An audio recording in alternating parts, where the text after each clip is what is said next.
Good evening everyone, good evening প্রত্যেককে and welcome to আড্ডা 24/7 Bangla official YouTube চ্যানেলে। প্রত্যেককে স্বাগত আজকের এই সুন্দর একটি সেশনে। এই সেশনটি করার উদ্দেশ্যটাই হচ্ছে সেই সমস্ত ক্যান্ডিডেটদের জন্য যারা একই সঙ্গে রাজ্য এবং কেন্দ্রীয় সরকারের প্রস্তুতি নিতে চাইছে, তাদের জন্য এই সেশনটি করা, যাকে বলা হচ্ছে ওয়ান স্টপ সলিউশন, যে আমরা কিভাবে একই সঙ্গে রাজ্য এবং কেন্দ্রীয় সরকারের প্রস্তুতি নিতে পারি। তো এই যে প্রশ্নটা, এটা হচ্ছে তোমাদেরই প্রশ্ন, এবং সেই প্রশ্নের উত্তরে আজকে আমি চলে এসেছি তোমাদের 5 মিনিট সময় নিতে। সুমিত স্যার চলে এসেছি। আজকে আলোচনা করব একজন ক্যান্ডিডেট কিভাবে কেন্দ্রীয় সরকার এবং রাজ্য সরকারের প্রস্তুতি একসঙ্গে নিতে পারে, বা নেওয়া কি উচিত, আর নিলেও সেটা কিভাবে তারা সাকসেসফুলি ভাবে সেটাকে নিতে পারে। তো ওয়েলকাম টু আড্ডা 24/7 বাংলা অফিসিয়াল ইউটিউব চ্যানেলে। আমি সুমিত স্যার চলে এসেছি আজকের এই স্পেশাল সেশনে। তাই তোমরা যারা যারা এই সেশনটি দেখছো, প্রত্যেকের কাছে অনুরোধ, সেশনের লিঙ্কটাকে একটু শেয়ার করে দাও। তোমরা যে সমস্ত হোয়াটসঅ্যাপ গ্রুপে রয়েছো, তোমার চেনা পরিচিত বন্ধু বান্ধব যারা একই রকম প্রশ্ন করছে, তাদের প্রত্যেকের কাছে এই সেশনটিকে একটু ছড়িয়ে দাও, যাতে তারাও উপকৃত হয় এই সেশনটি দেখে। তো চলো লেটস স্টার্ট, শুরু করা যাক আজকের তাহলে আমাদের সেশন। তো প্রথমেই আগে আমরা দেখে নেব যে রাজ্য এবং কেন্দ্রীয় সরকারের চাকরির প্রস্তুতি একসঙ্গে কিভাবে তুমি নিতে পারো। ঠিক আছে, তো ব্যাপারটা হচ্ছে, যদি আমরা গভর্নমেন্ট জব দেখি, আমাদের দুটো জব আমাদের চোখের সামনে ভেসে ওঠে। কি কি? একটা হচ্ছে আমাদের রাজ্য সরকারের পরীক্ষা, রাজ্য সরকারি পরীক্ষা। আরেকটা কি আছে আমাদের, কেন্দ্রীয় সরকার, মানে সেন্ট্রাল গভর্নমেন্ট, কেন্দ্রীয় সরকার, তাই তো?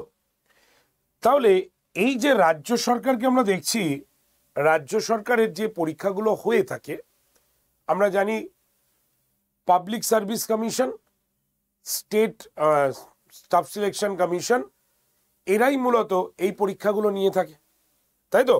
তাহলে রাজ্য সরকারি যদি পরীক্ষার ভাগ দেখি আমরা, তাহলে পিএসসি এটাকে নিয়ে থাকে, একটা অর্গানাইজ করে পিএসসি। আরেকটা হচ্ছে কি, এসএসসি, রাজ্য সরকারে এসএসসি। ঠিক আছে, তো এই যে এসএসসি, সেটা গঠিত হয়েছিল বেশ কিছু পরীক্ষার জন্য, কিন্তু এখন এই এসএসসির তেমন কোনো পরীক্ষা নেই, কিন্তু আবার এসএসসি গঠন করার কথা বলা হচ্ছে, রাজ্য স্টাফ সিলেকশন কমিশন। তো রাজ্য সরকারের যে পরীক্ষাগুলো রয়েছে, তাদের মধ্যে ডাব্লিউবিসিএস রয়েছে, কৃষি প্রযুক্তি সহায়ক রয়েছে, গ্রাম পঞ্চায়েত রয়েছে, ক্লার্কশিপ রয়েছে, মিসলেনিয়াস রয়েছে, ফুড এসআই রয়েছে, এছাড়াও আমাদের বিভিন্ন গ্রুপ সি, গ্রুপ ডি, এটাও রয়েছে। তো এছাড়াও এই দুটো সরকারি বোর্ড ছাড়াও আমরা স্কুল সার্ভিস কমিশনকে দেখতে পাই, school service commission.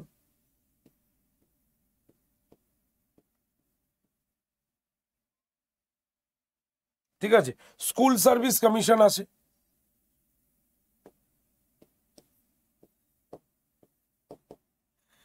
School service commission, তো এই যে স্কুল সার্ভিস কমিশনের যে পরীক্ষা হয়, সেটা হচ্ছে টিচিং এবং নন টিচিং, তাই তো? তো এই যে নন টিচিং, এর মধ্যে গ্রুপ সি, গ্রুপ ডি আমাদের ইনক্লুড করা রয়েছে, তাই তো? তাহলে এই যে টিচিং এর মধ্যেও আবার আমরা দুটো ভাগ পাই, তিনটে ভাগ পাই টিচিং এর মধ্যে। কি কি রয়েছে টিচিং এর ভাগের মধ্যে?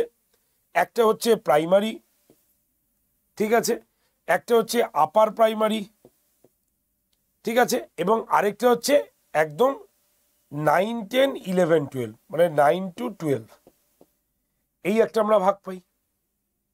তো এই যে টিচিং লেভেল, এটা আমাদের সম্পূর্ণ আলাদা পরীক্ষা হয়, মানে এই পরীক্ষাটা জন্য বিএড, ডিএলএড ইত্যাদি ডিগ্রি দরকার হয়। কিন্তু স্কুলের যে নন টিচিং স্টাফ, এর জন্য আমাদের বিএড বা ডিএড দরকার হয় না। সিম্পল মাধ্যমিক, উচ্চ মাধ্যমিক, গ্র্যাজুয়েশন হলেই তুমি বিভিন্ন পরীক্ষাগুলো তুমি স্টেপ বাই স্টেপ দিতে পারবে। ঠিক আছে, আর কেন্দ্রীয় সরকারে যদি যাই, তাহলে আমরা কেন্দ্রীয় সরকারের এসএসসি কে দেখতে পাই স্টাফ সিলেকশন কমিশন, এটাকে একটা পাই। আমরা রেল পাই একটা, তাই না, রেলের পরীক্ষা আমরা পাই কেন্দ্রীয় সরকারের জবের মধ্যে। আমরা ফোর্স পাই কিছু, ঠিক আছে, কিছু ফোর্সের পরীক্ষা পাই। তো এই পরীক্ষাগুলো আমাদের কেন্দ্রীয় সরকার। এসএসসির মধ্যে আমরা জানোই তোমরা যে এমটিএস, এইচএস লেভেল, সিজিএল এই পরীক্ষাগুলো রয়েছে। রেলের মধ্যে এনটিপিসির যত কিছু পরীক্ষাগুলো রয়েছে এটা রয়েছে। ফোর্সের মধ্যে আমাদেরও অনেকগুলো পরীক্ষাই রয়েছে, যেমন বিএসএফ থেকে স্টার্ট করে তোমার আমাদের রেল পুলিশ থেকে স্টার্ট করে মানে আরপিএফ, ঠিক আছে, সিএসএফআই। তো এই যে পরীক্ষাগুলো রয়েছে এগুলো সব আমাদের ফোর্সের মধ্যে রয়েছে। এছাড়াও আমাদের আরেকটা জায়গা দেখি, সেটা হচ্ছে ব্যাংকিং সেক্টর, তাই তো। আমরা ব্যাংকিং সেক্টরের পরীক্ষাও কিন্তু দেখতে পাই। তাহলে পুলিশের মধ্যে আমরা বুঝে গেলাম। আমাদের রাজ্য সরকারেরও পুলিশ কিন্তু রয়েছে, ফোর্স কিন্তু রয়েছে, তাই তো। আর এই পুলিশটা আমরা ওয়েস্ট বেঙ্গল পুলিশ, ঠিক আছে, ডব্লিউবিপি এবং আমরা কেপিটাকে দেখে থাকতে পারি, কলকাতা পুলিশ। ক্লিয়ার? তাহলে কেন্দ্রীয় সরকার, রাজ্য সরকার উভয়ের ক্ষেত্রেই আমরা কিন্তু পুলিশ পরীক্ষাটি দেখতে পাই। ব্যাংকিং সেক্টর যদি আমরা দেখি, তাহলে আমাদের ব্যাংকিং সেক্টরের যে পরীক্ষাগুলো রয়েছে তোমরা সবাই জানো, আইবিপিএস, ঠিক আছে, আমাদের গ্রামীণ ব্যাংক রয়েছে। এই পরীক্ষাগুলো ছাড়াও পোস্ট অফিসেরও পরীক্ষা আমরা দেখতে পাই। তো এই যে আমাদের গভর্নমেন্ট জব, এটা হচ্ছে ওভারঅল পুরো বেসিসের গভর্নমেন্ট জব আমরা বললাম। এবার কি হয়, এই যে রাজ্য সরকারের বেশ কিছু পরীক্ষা বহুদিন পর পর হয়, মানে ধরো এই বছর পরীক্ষা হবার পর নেক্সট বছর পরীক্ষাটি হবে কি না তাই নিয়ে একটা বড় সন্দেহ আমাদের কাছে থেকে যায়। তাই আমরা কি করি, যখনই যে রিক্রুটমেন্টের ফর্ম বেরোয় আমরা সেটাকেই ভালো করে প্রস্তুতি নিই, এটাই মনে বলে যে এরপরেই পরীক্ষাটি কবে দেবো আমরা জানি না। কিন্তু যদি আমরা কেন্দ্রীয় সরকারের দিকে দেখি বা ব্যাংকিং সেক্টরে দেখি, তাহলে আমাদের প্রতি বছরই একটা সুন্দর ক্যালেন্ডার ওয়াইজ পরীক্ষাটা হয়। সুতরাং কেন্দ্রীয় সরকারের পরীক্ষাগুলো স্টেবল থাকলেও আমাদের রাজ্য সরকারের পিএসসি যদিও রিসেন্ট একটি ক্যালেন্ডার বার করেছে, তা সত্ত্বেও বাদবাকি পরীক্ষাগুলো কোনোটা পেন্ডিং রয়েছে বা কোনোটা ভবিষ্যতে হবে, এইগুলো আমরা দেখতে পাই। কিন্তু ডাব্লিউবিসিএস ছাড়া আলটিমেট কোনো পরীক্ষাই আমরা সেরকমভাবে রেগুলার বেসিস বা প্রত্যেক বছরে দেখতে পাচ্ছি না এই মুহূর্তে। হয়তো পরের বছর থেকে আরো ভালো করে দেখতে পাবো। তাই একটা ক্যান্ডিডেট বা একজন ক্যান্ডিডেটকে কোনো মতেই উচিত না, যখন তার যোগ্যতা, কোয়ালিফিকেশন সব কিছুই আছে, তখন সে শুধুমাত্র রাজ্য সরকারের পরীক্ষার জন্যই বসে থাকবে, কিন্তু সে কেন্দ্রীয় সরকারের পরীক্ষা দেবে না, সেটা কিন্তু একেবারেই আনঅথরাইজড, ঠিক আছে। তো আমার মনে হয় একজন স্টুডেন্টের ক্ষেত্রে ওভারঅল বেসিসে পড়াটা সম্ভব, মানে পড়াটা করা উচিত। রাজ্য এবং কেন্দ্রীয় যখনই যে ফর্মটা বেরোক না কেন, সেই পরীক্ষাটা যাতে সে অ্যাটেন্ড করতে পারে ভালো করে প্রস্তুতি নিয়ে, সেটা কিন্তু ভীষণভাবে দরকার। তাই একজন ক্যান্ডিডেট অবশ্যই কেন্দ্রীয় এবং রাজ্য দুটো পরীক্ষায় কিন্তু প্রিপারেশন নিতে পারো, ঠিক আছে। এবং শুধু তাই নয়, তোমরা পরীক্ষাও খুব ভালো করে বসতে পারো, ওকে। তো এটা অবশ্যই বাস্তব, কিন্তু প্রশ্নটা হচ্ছে প্রস্তুতিটা নেব কি করে। যদি এই কথাটি আসে তোমাদের মনে, তাহলে দেখো দুরকম ভাবে প্রস্তুতি নেওয়া যেতে পারে। একটা হচ্ছে সেলফ এবং আরেকটা হচ্ছে পেইড। সেলফ প্রস্তুতির ক্ষেত্রে তোমার বিভিন্ন আমাদের চ্যানেলে বা যে কোনো যেখানে তুমি তোমার বোধগম্য ক্লাস আছে, আমাদের চ্যানেলে যেমন একদম রেগুলার বেসিস ক্লাস চলে, সেখানে যদি আমরা ফ্রি ক্লাস দেখতে পারি, বিভিন্ন মক টেস্ট আমাদের অ্যাপে রয়েছে, সেখানটা তুমি ইউটিলাইজ করতে পারো, বিভিন্ন বই তুমি কিনতে পারো, এইভাবে তোমাকে প্রস্তুতি নিতে হবে। আর যদি বলো যে না স্যার আমি একদম পেইড ব্যাচে এসে প্রিপারেশন কি করে নেব, এমন একটি ব্যাচ বলুন যেখানে আমরা সব কিছু প্রস্তুতি নিতে পারি, সেরকমও ব্যাচ কিন্তু আড্ডা 247 বেঙ্গলিতে আছে। তবে এখানে একটা কথা বলি, ব্যাচটা কিন্তু আমাদের রেগুলার বেসিস ব্যাচ নয়, অর্থাৎ আজই কিন্তু এই ব্যাচটার লাস্ট। অর্থাৎ দেখা যেতে পারে খুব বেশি হলে আগামীকাল সকাল 12টার মানে 11টা থেকে দুপুর 12টার মধ্যে এই ব্যাচটা কিন্তু রিমুভ হয়ে যাচ্ছে।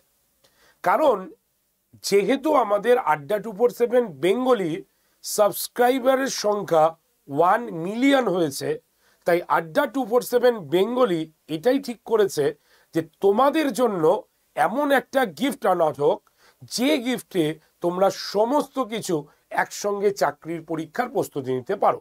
কারণ দেখো, আমরা কম্পিটিটিভ এক্সামেরই প্রিপারেশন দিই, সুতরাং আমাদের গিফট মানেই কম্পিটিটিভ এক্সাম রিলেটেডই হবে, এটাই স্বাভাবিক। তার জন্যই তোমাদের সামনে আড্ডা 247 বেঙ্গলি নিয়ে এসছে magical box, million magical box. তবে বারবার বলছি, এটা কিন্তু আগামীকাল এই সময় তোমরা কেউ পাবে না। এটার ভ্যালিডিটি আজকে থেকে শুরু করে খুব বেশি হলে আগামীকাল দুপুর 12টা পর্যন্ত। এই যে মিলিয়ন ম্যাজিক্যাল বক্স, এটা কিন্তু নতুন নয়, এটা অলরেডি 7 দিন ধরে আমাদের স্টোরে রয়েছে। তাই এবার চিরদিনের মতো এই কোর্সটি কিন্তু বন্ধ হতে চলেছে। ক্লিয়ার?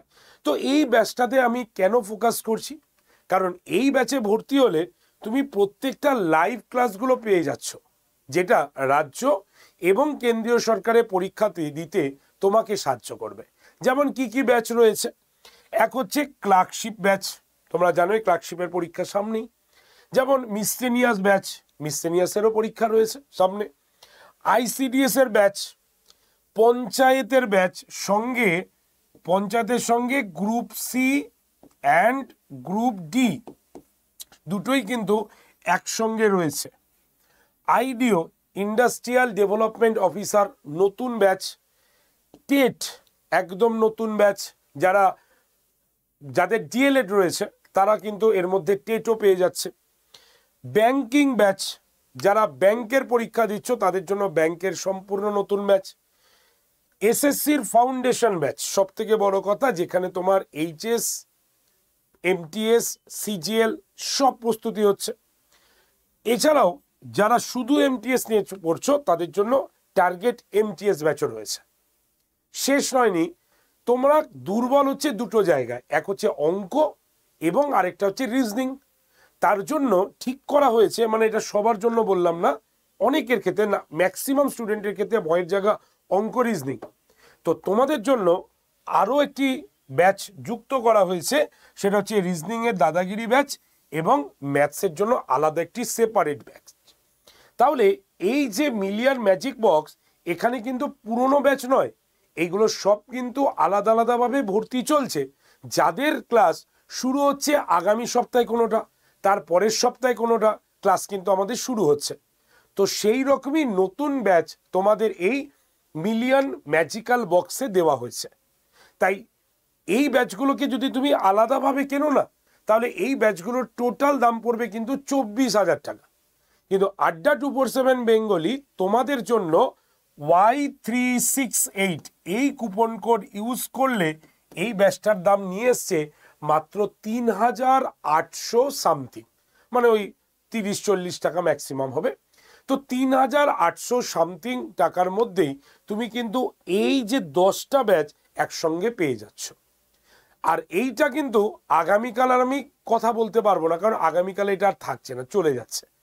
তাই যারা এই ব্যাচটা নিতে চাইছো তাদের সময় কিন্তু এই এখন থেকে শুরু হলো, আগামীকাল দুপুর 12টার আগেই, মানে 11টার মধ্যেই তোমরা নিয়ে নেওয়ার চেষ্টা করবে। তারপরে কিন্তু এই মিলিয়ন ম্যাজিক বক্স আর থাকছে না।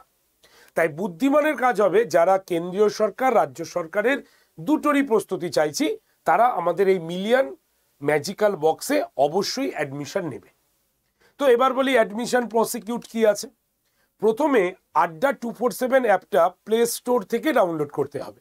প্রত্যেকে মোবাইল ফোনে প্লে স্টোরে আসো, সেখানে আড্ডা 247 লিখে সার্চ করো, দেখবে আমাদের একটা অ্যাপ দেখতে পাচ্ছ, সেই অ্যাপটাকে ডাউনলোড করো। ডাউনলোড যখনই হয়ে যাবে, যখন অ্যাপটাকে তুমি ওপেন করবে, তখন তুমি স্টেট এক্সামে গিয়ে টাচ করো। স্টেট এক্সাম চুজ করে নিলে নেক্সট পেজে কোন স্টেট, ওয়েস্ট বেঙ্গল চুজ করলে। তারপরের কাজ হবে ফোনের ভাষা কি, দেখবে সব পরপর এরকমভাবে আসছে। তুমি ফোনের ভাষা চুজ করবে, বাংলা নেবে না ইংলিশ নেবে। তারপরে মোবাইল ফোনের নাম্বার এবং ইমেল আইডি দিয়ে তোমার এই যে অ্যাপ সাইন ইন অপশানে গিয়ে তোমার অ্যাপ ডাউনলোড প্রসিকিউট কমপ্লিট করতে হবে। কমপ্লিট হয়ে গেলেই তুমি দেখতে পাবে অ্যাপের ঠিক ডান দিকের নিচে স্টোর বা দোকান বলে একটা অপশান দেখাচ্ছে। সেই স্টোর বা দোকানে তোমাকে টাচ করতে হবে। যেই তুমি টাচ করলে দেখবে নেক্সট পেজ খুলছে। সেখানে দেখবে তোমার লেখা রয়েছে find your course by product. দিকেই দেখবে ঠিক তার নিচে live class, test series, ebook, এইভাবে ছোট ছোট বক্স আছে। তুমি কি করবে, লাইভ ক্লাস লেখা যে বক্সটা রয়েছে সেখানে টাচ করো। করলেই যে পেজটা খুলবে দেখবে প্রথমেই এই ছবিটি রয়েছে, যেটার নাম হচ্ছে মিলিয়ন ম্যাজিক বক্স। দেখবে প্রথমেই রয়েছে এটা। তুমি কি করবে, এই ছবিটাতে টাচ করবে। করলেই ব্যাচটা ওপেন হয়ে গেল। ওপেন হয়ে গেলেই প্রথমেই তুমি দেখতে পাবে সবুজ রঙের একটা বক্স, যেখানে লেখা রয়েছে July 15 coupon applied. July 15 coupon applied বলে সবুজ রঙের বক্স আছে। তুমি কি করবে, সেই সবুজ রঙের বক্সে টাচ করো। করলেই দেখবে নেক্সট পেজ খুলেছে। সেখানে ওপরে লেখা আছে ইউজ কয়েন বলে একটা বক্স আছে। দেখবে বক্সে টাচ করবে, দেখবে এরকম রাইট হয়ে গেছে। আর বক্সের নিচে তুমি দেখতে পাবে এরকম একটি খালি বক্স আছে, যেখানে লেখা আছে এন্টার কুপন কোড। কুপন কোডটি প্রবেশ করান। সেখানে তুমি কি লিখবে, ক্যাপিটালে Y368 লিখলে। লেখার পর ওই বক্সের মধ্যেই অ্যাপ্লাই বলে বটন আছে, সেটাতে প্রেস করবে। তাহলে Y368 লিখে ঠিক তার পাশের অ্যাপ্লাই বটনে প্রেস করলেই দেখবে নিচেও অ্যাপ্লাই বটন আছে, ওটা কিন্তু করবে না। Y368 লিখে ঠিক তার পাশের অ্যাপ্লাই বটনে প্রেস করলেই দেখবে তুমি এই ব্যাচটার দাম হয়ে গেছে 3800 কিছু টাকা। ঠিক আছে, তাই 3800 টাকা যেই হবে তারপরে তুমি পাশে বাই নাও বা কিনুন অপশানটা পাবে। সেখানে টাচ করে অনলাইন সেগমেন্টে তুমি পেমেন্ট করে দিলেই দেখবে ব্যাচটা তুমি এই সব কটা ব্যাচ তুমি লাইভ সেকশন দেখতে পাচ্ছ। ক্লিয়ার? আর যদি কোনো প্রবলেম হয় তাহলে ভর্তির আগে যোগাযোগ করো এই নাম্বারে। আমাদের প্রতিনিধি তোমাকে ব্যাচ ভর্তি করতে সাহায্য করে দেবে।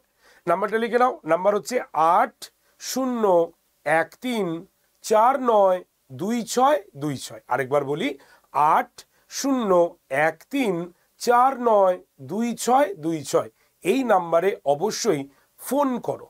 ঠিক আছে, তাহলেই দেখবে আমাদের প্রতিনিধি আরও একবার তোমাকে সাহায্য করে দেবে এই ব্যাচটা নেওয়ার ক্ষেত্রে। তবে বারবার বলছি, কালকে কিন্তু বিকেলবেলায় এই ভিডিওটি দেখে ফোন করে লাভ নেই, কারণ এই ব্যাচটার ভ্যালিডিটি কিন্তু আজকে এখন থেকে শুরু হচ্ছে, লাস্ট চলবে হচ্ছে কাল সকাল 11টার মধ্যে। এই ব্যাচটা কিন্তু উঠে যাচ্ছে এবং এটা আর কোনোদিনও আসবে না। ঠিক আছে, মিলিয়ন ম্যাজিক্যাল বক্স আর কিন্তু আসবে না। এটাই লাস্ট টাইম, এটাই ফার্স্ট টাইম যেখানে 10টা ব্যাচ তোমাদের সম্পূর্ণ দেওয়া হচ্ছে। তাই দেরি না করে এখনই ব্যাচটার নিজের নাম এনরোল করো আর মন দিয়ে প্রস্তুতি নাও 1 বছরের মধ্যেই একটা গভর্নমেন্ট জব পাওয়ার জন্য। তাই রাজ্য সরকারের পাশাপাশি কেন্দ্রীয় সরকারের প্রস্তুতি তুমি এই ব্যাচটা থেকে পেয়ে যাবে। ওকে, তো চলো শেষ করছি সেশন। যারা যারা সেশনটি দেখছো, যদি তোমার উপকারে আসে লাইক করবে, শেয়ার করবে, কমেন্ট সেকশনে কোনো প্রশ্ন থাকলে অ্যান্সার অবশ্যই করবে। আর যারা চ্যানেলে নতুন বা চ্যানেলকে সাবস্ক্রাইব করেনি, ফ্রি ক্লাসের জন্য এবং কোনো পরীক্ষার নোটিফিকেশনের জন্য অবশ্যই চ্যানেলটাকে সাবস্ক্রাইব করে রাখো, ফ্রি অফ কস্ট। সাবস্ক্রাইব করা থাকলে যখনই কোনো চাকরির নতুন বিজ্ঞপ্তি বেরোচ্ছে, ফর্ম ফিল আপ চলছে বা ইম্পর্টেন্ট অ্যানাউন্সমেন্ট হচ্ছে, তোমার কাছে সবার আগে পৌঁছে যাবে সেই ভিডিওটি অটোমেটিক্যালি। তাই এখনই চ্যানেলটাকে সাবস্ক্রাইব করো। আর আমার ক্লাস এই চ্যানেলে তোমরা জানোই সোম থেকে শনি প্রত্যেক দিন সকাল 9টায় হয়। তাই সকাল 9টায় পঞ্চায়েতের রুরাল ডেভেলপমেন্টের ক্লাস যারা করতে চাও তারা অবশ্যই সোম থেকে শনি ঠিক সকাল 9টাতে চলে আসবে ক্লাসে। Okay, thank you very much, best of luck. এবার প্রস্তুতি সেরে ফেলো নিজের সাধ্যের মধ্যে। Thank you.